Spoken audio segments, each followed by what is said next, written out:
Madame Pochato, dans quel état d'esprit vous abordez ce deuxième tour des élections?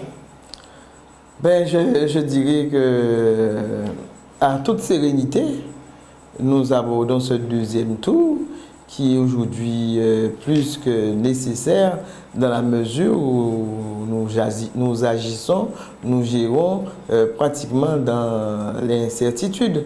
Donc, vivement ce deuxième tour, en toute confiance. La confiance surtout de la population, parce que cette population que je profite de l'occasion pour la remercier, puisqu'elle nous a permis de virer en tête dès le premier tour avec une avance de 300 voix, ce qui n'est pas négligeable du tout. Alors, il faut exploiter cela davantage au deuxième tour, renforcer la mobilisation et surtout demander à la population de faire un vote de bon sens, de manière à permettre à cette équipe renouvelée, notre équipe, celle que je conduis, ensemble continuons le changement, justement de continuer le travail entamé suite à un bilan positif et reconnu de tous. Alors, vous arrivez en tête dans tous les bureaux, pratiquement dans tous les bureaux. Le confinement a mis un frein dans cette élection, on peut dire. Ça a facilité quand même les choses? Alors, oui, je dirais qu'effectivement, nous arrivons en tête dans tous les bureaux, 6 bureaux sur 7, seulement un quartier où une avance de l'opposition de 34 voix. Mais vous savez, cela n'est pas alarmant dans la mesure où nous estimons qu'il y a de la réserve. Il y a eu l'abstention qui est encore la gagnante pour ces élections, ce que nous déplorons. Et surtout, on a eu aussi la contrainte de la gestion du virus qui commençait à se propager sur le territoire. Donc, il y a eu une certaine crainte, une certaine peur. Donc, les gens ne sont pas venus voter en masse. Mais nous estimons au deuxième tour, c'est quelque chose qui va se réparer et que nous serons en tête dans tous les bureaux de la commune, les 7 bureaux. D'autant plus que vous avez 4 candidats contre vous. Pourquoi vous dites 4 candidats? Pour moi, il n'y a que 2 candidats contre moi. Je suppose que vous voulez dire le fait qu'il n'y a pas d'alliance à mon niveau ou de fusion à mon niveau. Vous savez, cela, ce n'est pas une première nécessité dans la mesure où on a besoin de tout le monde en politique pour pouvoir gagner des élections, mais sauf que personne ne détient les voix de quiconque. Personne n'a pas de mémise sur les voix de la population, sauf qu'il faudra travailler pour convaincre. Alors, je vous dirais que je ne suis pas restée inactive entre ces 2 tours, dans la mesure où ce qui était le plus important pour moi, c'était de m'occuper de la population pendant cette période de crise sanitaire. Surtout, c'était une situation inédite et que tout le monde la vivait pour la première fois. Donc, on s'est occupé dans notre population des personnes âgées, des personnes vulnérables, des personnes en difficulté, mais surtout aussi d'assurer le service public pendant cette période.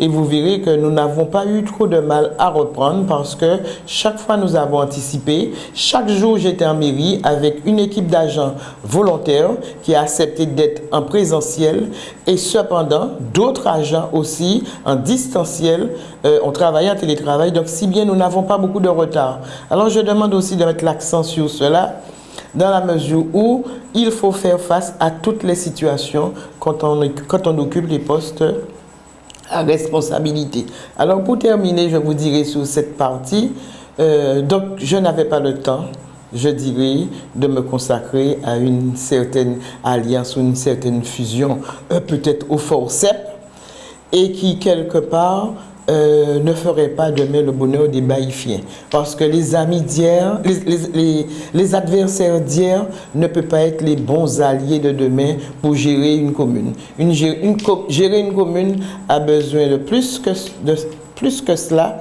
mais surtout une vision cohérente dans la gestion, mais aussi dans la cohésion de groupe. Surtout dans la cohésion de groupe. Et si aujourd'hui, j'arrive au terme de ma mandature sans fracas, sans être sur la sellette, sans être sur les médias négativement, c'est parce que j'ai essayé de gérer cela. Donc aujourd'hui, nous arrivons au terme de la mandature. Nous sommes prêts à entamer une nouvelle mandature, bien entendu avec l'assentiment de la population, avec cette même démarche, cette même méthode, cette même stratégie, mais surtout avec le travail qui doit être mis en avant et le sérieux, mais la vérité aussi envers la population. Madame Pochato, vous héritez d'une commune en quête de difficulté sur le plan de gestion administratif, rien n'était fait. La Chambre l'a dit plusieurs fois. Comme je viens de le dire, hein, c'est le travail, le sérieux, mais surtout la confiance envers une équipe d'agents volontaires qui ont accepté de se retrousser les manches avec des élus assidus en mairie pratiquement tous les jours pour seconder, pour aider, pour accompagner le maire de manière à ce qu'aujourd'hui, oui c'est vrai, après cette situation difficile, je ne dirais pas que tout est rose, mais nous avons amélioré notre fonctionnement. Nous avons mis en place une stratégie de procédure. Nous avons mis en place des procédures d'économie surtout, parce que les recettes sont rares, mais il faut pouvoir les trouver autre part. Nous avons amélioré notre solvabilité au regard de l'autofinancement aujourd'hui positif. La trésorerie et l'autofinancement, elle est reconstituée. Donc nous sommes en route pour ce redressement financier qui a commencé à porter ses fruits. Je dis bien commencer à porter ses fruits. Nous restons avec une gestion rigoureuse, de la vigilance, de la prudence, puisque les signaux sont, je ne dirais pas ouverts, mais sont encourageants aujourd'hui. Eh bien, on peut aborder justement cette année 2020 et cette seconde mandature en toute sérénité, en continuant à appliquer cette gestion de rigueur, mais surtout en faisant les bons choix et en faisant les priorités sur notre programme. Alors, je vous dirais que notre programme de 2014, il est effectivement réalisé à 80%. Je dirais bien 80%. Pourquoi? Parce que le temps de l'administration, le temps du politique, ce n'est pas le temps de l'administration. Aujourd'hui, je prends un seul exemple sur notre programme de 2014. Nous avons comme projet la réalisation d'une vitrine-galerie. Une opération qui devrait être construite en prolongement de la zone artisanale côté littoral. Oui, c'est une idée. Oui, c'est une nécessité parce que nous voulons que nos artisans soient valorisés. Nous voulons que nos socioprofessionnels dans l'agriculture, dans la pêche soient valorisés. Nous voulons que nos artisans soient valorisés. Eh bien, nous avons proposé ce projet. Mais ce projet, ce n'est pas avec un coup de baguette magique qu'on le fera quand on dit que notre programme n'est pas réalisé. Alors, il faut travailler en avant. Il faut le foncier. Comment a-t-on procédé pour avoir le foncier? Je m'étale sur cet exemple pour montrer que quand il y a de la méthode et quand on veut travailler, il faut réfléchir et il faut innover. Alors, nous avons fait l'acquisition du foncier par le biais de l'agence des 50 pages géométriques. Aujourd'hui, nous sommes propriétaires, nous détenons notre titre de propriété. Donc, la deuxième phase, c'était la première phase. La deuxième phase aujourd'hui, les études, à savoir si le sol pourra accepter ce projet.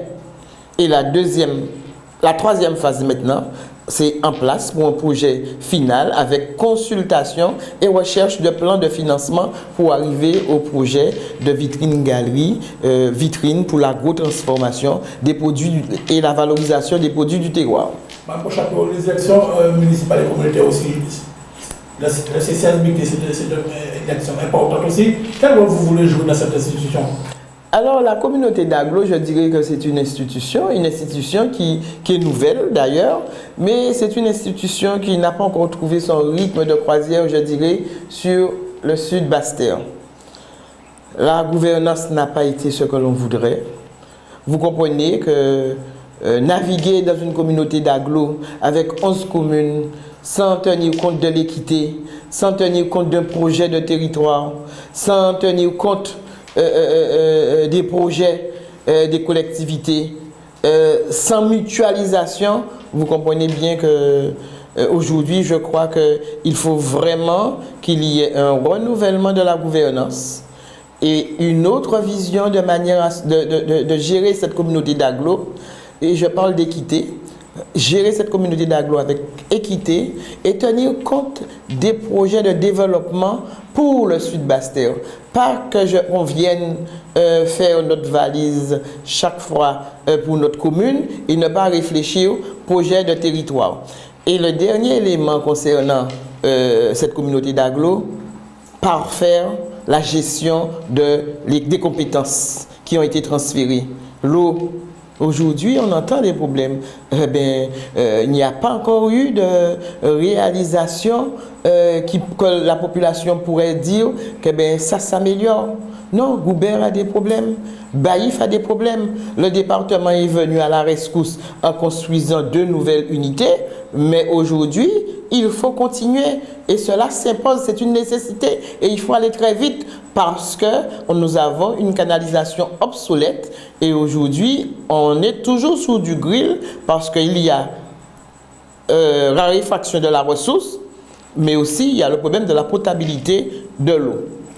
L'assainissement, le transport et surtout la gestion des déchets. Ma prochaine, quelle est votre vision du Sud Basse-Terre pour le Sud Basse-Terre? Je dirais que le Sud Basse-Terre a des atouts. Le Sud Basse-Terre a des atouts. Chaque commune a ses atouts. Chaque commune a un enjeu à défendre de manière après qu'on ait un territoire qui soit harmonieux, équilibré, mais surtout dans un développement où tout le monde va trouver son compte. Il y a le développement économique, mais le développement économique, ce n'est pas seulement le commerce. Vous avez le tourisme, vous avez l'agriculture, vous avez la pêche, vous avez l'artisanat, mais il y a aussi l'agro-transformation aujourd'hui. Donc, il faut réfléchir, il faut innover, mais c'est surtout en matière d'emploi sur le territoire. Parce qu'aujourd'hui, je vous dirais, même au niveau du commerce, j'estime qu'il y a un problème qui se pose pour le BTP, nos matériaux de construction, les équipements pour une construction. Tout Basse-Terre va à Jarry. Donc, quand je parle d'équité, là aussi, l'équilibre du territoire, on doit trouver les voies et les moyens au sein de la communauté d'agglo pour pouvoir développer toutes les activités en direction de l'économie même de cette partie du territoire guadeloupéen. Madame Pochon, la solidarité, le bien vivre ensemble est au cœur de votre programme. Comment y faire pour que ce soit réel et effectif dans votre ville? Alors, je dirais que en parlant de solidarité, la solidarité, c'est prendre en compte, c'est déjà de la cohésion, favoriser le lien social à tous les niveaux et en prenant en compte toutes les composantes de la population. Nous avons d'abord, ce sont les premiers, la transmission. Il faut favoriser l'intergénérationnel. Donc, nos personnes âgées, donc combattre l'isolement, permettre aux personnes âgées de rester autonomes et à domicile le plus longtemps possible. Donc, c'est pour cela qu'aujourd'hui, nous voulons un CECAS plus dynamique, un CECAS qui répond à toutes les politiques publiques sociales, en partenariat avec le conseil départemental, mais surtout en partenariat avec d'autres institutions, de manière à ce que les jeunes soient pris en compte. Et c'est pour cela que nous avons déjà mis en place un bureau de permanence avec des partenaires et qu'il faudra continuer. Quand nos jeunes se présenteront au CECAS, il faut que l'accompagnement, il faut que l'écoute, l'accompagnement, mais surtout comment guider ces jeunes pour qu'ils arrivent à proposer pour eux-mêmes leur propre projet.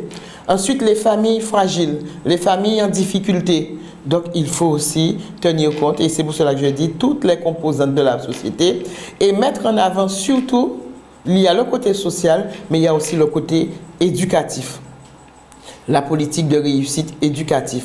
Donc, avoir une grande attention sur nos écoles, avoir une grande attention sur l'apprentissage. Le côté pédagogique, ce sont les enseignants, c'est l'éducation nationale, mais nous, on doit aussi accompagner, mettre les moyens pour que le périscolaire, pour que les enfants se retrouvent sous des activités diverses en complément de l'éducation qu'ils reçoivent au niveau scolaire. Ma prochaine, votre commune est en retard, considérablement sur le plan culturel, sur le plan économique. Vous avez commencé à travailler sur ce plan-là, vous pensez continuer? Je dirais que la commune n'a pas de retard. Sauf que quand on est resté en léthargie pendant un certain nombre d'années, ben effectivement, ça se tarit. Il n'y a pas de réflexion, il n'y a pas de travail.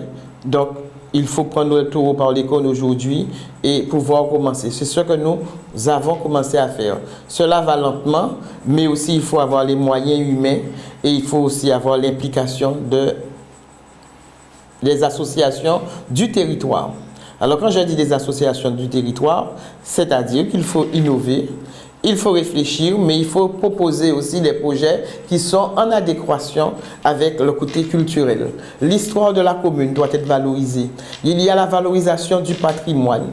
Et vous savez qu'aujourd'hui, Baïf a quand même des atouts sur le plan historique. Donc, qui nous conduit sur le plan culturel. Donc, il y a de la matière à mettre en évidence. Et quand je vous disais tout à l'heure que l'éducation a son prix, ben aujourd'hui, c'est l'un des projets phares. Comment rétablir notre bibliothèque, je dirais la multi-activité, puisque ce n'est plus le cas aujourd'hui d'avoir une bibliothèque avec des livres. Ben, ça a changé, il y a le modernisme, il y a le numérique. Mais comment avoir une bibliothèque avec diverses activités pour réinstaurer cet outil, je dirais cet outil de formation, cet outil formateur, cet outil qui cultive les hommes, surtout nos enfants, sur le territoire. Donc la culture passe aussi par là. Donc non seulement il y a la valorisation du patrimoine, et dans cette valorisation du patrimoine, vous verrez qu'on a commencé. Commencer comment? Eh bien, commencer déjà à récupérer du patrimoine, donc du foncier, où se trouve ce patrimoine. Gros-François, avec l'Office national des forêts. Gros-François, avec le Conservatoire du littoral. Vous avez les roches gravées. Ben, nous avons déjà, les études ont été faites concernant ces projets. Alors, qu'est-ce qui nous a permis de faire tout cela aujourd'hui? Et quand je dis que Baïf sera en chantier parce qu'il faudra rechercher le financement pour pouvoir mettre en avant tous ces projets, eh bien, c'est parce que toutes les études sont faites déjà. Les études sont faites. Nous allons progressivement, la feuille de route, elle est tracée. Donc c'est pour cela aujourd'hui que notre programme, nous dirons que notre programme, il va se réaliser en fonction de nos possibilités, mais dans la continuité du programme de 2014. Parce que comme on le disait, la situation, elle a été critique, celle que l'on a trouvée, elle a été complexe. Mais il a fallu faire face, ce que nous avons fait, mais maintenant, il faut continuer. On a différé des investissements. Il faudra certainement encore différer de gros investissements. Et dans les gros investissements, vous avez la rénovation du patrimoine bâti de la commune, où cela n'a pas été entretenu pendant plus de 15 ans. Donc aujourd'hui, imaginez-vous que quand nous allons sur un bâtiment ancien tel que le presbytère ou le stade ou le centre de vacances de Saint-Louis, je prends le presbytère parce qu'il est le plus ancien, eh bien, quand on commence les travaux et qu'on rencontre des contraintes, eh bien, il faut faire face parce que nous n'avons pas les moyens de raser un bâtiment et d'aller reconstruire. Donc nous essayons de faire du bon avec du vieux pour améliorer le cadre de vie de la commune, mais surtout améliorer l'image de notre commune. Madame Pochato, le mot de la fin, le temps est parti déjà. Alors, quelques mots pour adresser à votre population. Alors, le temps, Monsieur Anani, vous me dites que le temps est parti, est arrivé, mais je vous dirais que dans nos projets, dans notre programme, nous avons aussi une belle opération pour la rénovation de notre centre-bourg qui se fera par phasage avec l'aide de l'agence des 50 pas géométriques, avec l'aide du conseil départemental. Eh bien, comme je vous dis, Baïf sera en chantier. Alors, je voudrais tout simplement demander à notre population que nous sommes déjà sur une trajectoire de réussite, pas pour les élections. Je reste humble avec ça, mais une trajectoire de réussite pour le travail entamé. Et quand je dis une trajectoire de réussite sur le travail entamé, je dirais que nous voulons tout mettre en œuvre, en toute sincérité et surtout en vérité, parce que nous sommes convaincus, cette équipe municipale, nous ne devons plus gérer une collectivité dans le mensonge. La démonstration a été faite dernièrement sur Canal 10. Cela est malheureux aujourd'hui. Alors, je demande à cette population, l'équipe, ensemble continuons le changement, veut tout mettre en œuvre afin d'amener notre commune de façon dynamique et raisonnée pour favoriser le développement économique de l'emploi, mais également aussi préserver le patrimoine, fédérer pour améliorer la solidarité, l'éducation, la participation même de la population et le vivre ensemble. Sécuriser et répondre aux attentes des administrés en améliorant leur cadre de vie et de penser surtout aux générations futures et garantir le développement durable comme principe d'action. Je dis bien principe d'action. Alors aujourd'hui, je vais demander tout simplement à la population que notre liste, notre bulletin de vote, mais surtout mon bulletin de vote, la liste que j'ai pu concevoir à l'image de tous les quartiers de la commune, avec un certain équilibre, fait la différence. Alors l'urgence, c'est le dimanche 28 juin. Accompagnez-nous. Soyez tous mobilisés. Ceux qui n'ont pas fait l'effort le premier tour, faites cet effort au deuxième tour. Accompagnez-nous. Soutenez le travail entamé. Et je voudrais compter sur vous. L'équipe voudrait compter sur vous.